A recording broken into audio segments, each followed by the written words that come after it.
to put into context, I basically wrote a list this week to the universe of everything I wanted in a man. Okay, I'm going to be super rigorous because you guys are such high level. Want, this is you, this is the man. Want, need, pushes him away. Choose, I choose. I'm going to have, I'm having. This is centered. So you can meet him. As soon as you want something, need something, it pushes somebody away. It's neediness. It's insecurity. Okay. So I know it's just a word, but it's a very powerful word. I encourage you to say, everything I choose in a man, everything I'm having in a man. Slap your ass. Okay. I'm having that. I am such a white girl, but I know I'm not very whatever, but like that makes me feel like, that's what I'm having. Okay. No more wanting. I met someone.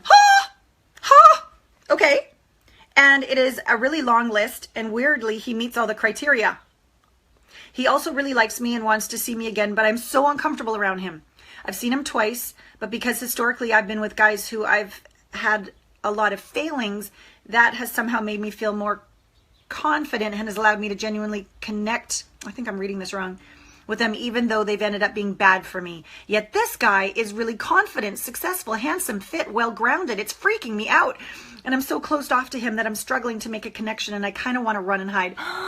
Perfect. Not perfect, but great, because who wants to run and hide? Little you. Let her run and hide into your arms. Hey, baby girl, I'm right here. As opposed to run into a closet and be alone and feel even worse. We really connected online, genuinely seemed like a perfect match. And the first night we went out, we had a few wines, which probably helped, but we seriously connected, gazing very lovingly into each other's eyes. This is amazing!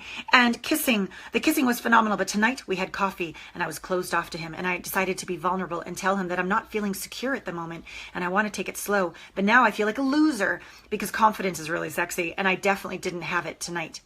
Okay. First, let's celebrate that you are in action, showing up, clear with the universe, and you've attracted somebody awesome, and you are being as vulnerable and connected as you can, and you're being honest and authentic and triggered, and you even told him the truth that you weren't feeling secure and everything.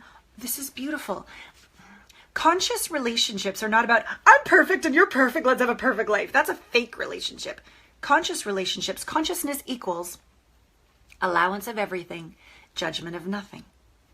Okay? Consciousness. So a true conscious relationship is one where you keep evolving and keep growing. And whenever you keep evolving and keep growing, maybe you're like, okay, at this level, but you expand to here and you're like, oh, I'm a little nervous about that. Oop, I fell down here. Oop, that didn't go very well. You have to grow and evolve and learn. So you're going to be messy. You're going to be messy. And so a conscious relationship is when you're like, hi, today I'm messy. But you're real and you're not being a victim and you're not like, I need you to approve of me and tell me my ass isn't too big in this dress. You know, you don't say that. You're just like, hey, I'm feeling today. And the other person who's conscious and total allowance, non-judgment, will go, I get it, babe. Tell me more. Just like you talk to little you, okay? That's how you know you can have two conscious people, is that each conscious person is talking to their little you who's insecure and saying, it's okay to be insecure. In the past, people have been unkind. You have every right to be scared. I get it. I'm here. I've got your back and I will never leave. Tell me more.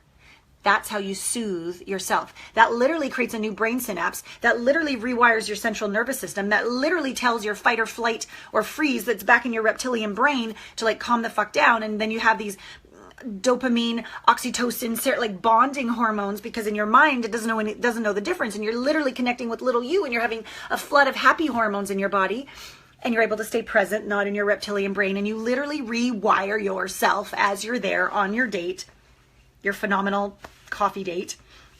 Okay, so what would I say? You're freaking out and closed off and wanting to run and hide because. I would answer that question, because that's little you talking. Get to know her. Don't make her wrong. Don't you dare. She's scared that he might reject her. He's scared that when he gets to know, she's scared that when he gets to know the real you, he won't like you. She's scared. She has all these fears. They may be totally irrational, okay? But she has them, and your job is to go in and go, of course, I understand. Tell me more. Of course, you have every right to feel that way. I get it. I acknowledge you. I'm right here. So she calms down so that you, together on the date, can be present and real. And not perfect, just vulnerable and real, like you did really well, okay? Confidence is really sexy, I agree, but I think something else that's really sexy, it's the name of my training on my website, it's called Vulnerability is the New Sexy, which would be awesome for you to download and have as extracurricular support to this course. Right at my allanapratt.com, you'll see right there, Vulnerability is the New Sexy. It's a 7-part training about vulnerability. Actually, true confidence is vulnerability. It's not bravado confidence, ha ha ha. That's not really sexy. It's confidence when you don't need another's approval. That's actually vulnerability.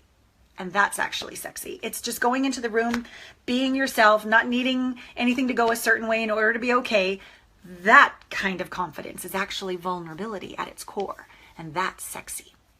So maybe you can actually have a new, like this is one point of view of what you thought was sexy, confident. Maybe you can have a new point of view that goes underneath the surface and you really discover what it is that is sexy. Sexy is like when somebody's real and they don't want to fix you or change you and they're not trying to be somebody they're not. It's just authentic and intimate and honest. That's actually sexy. Okay? And if he's like that, then what a wonderful safe space for you to be in to let go of any self-judgment and to be at one with little you and to keep your heart open. You don't have to splay it open 100% on the first day.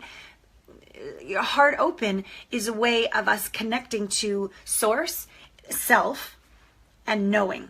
Whenever you close your heart down, you close yourself off from seeing, knowing, hearing. You close yourself off from You close yourself off from giving the light that you are or receiving the love, the money, the joy, the miracles that are trying to come to you. And it's not a passive state. It's an actively courageous state, because part of it is like you're totally a choice, totally discerning, totally aware, totally connected, totally here. The other half of it is that you're totally out of control because you can't control people, situations.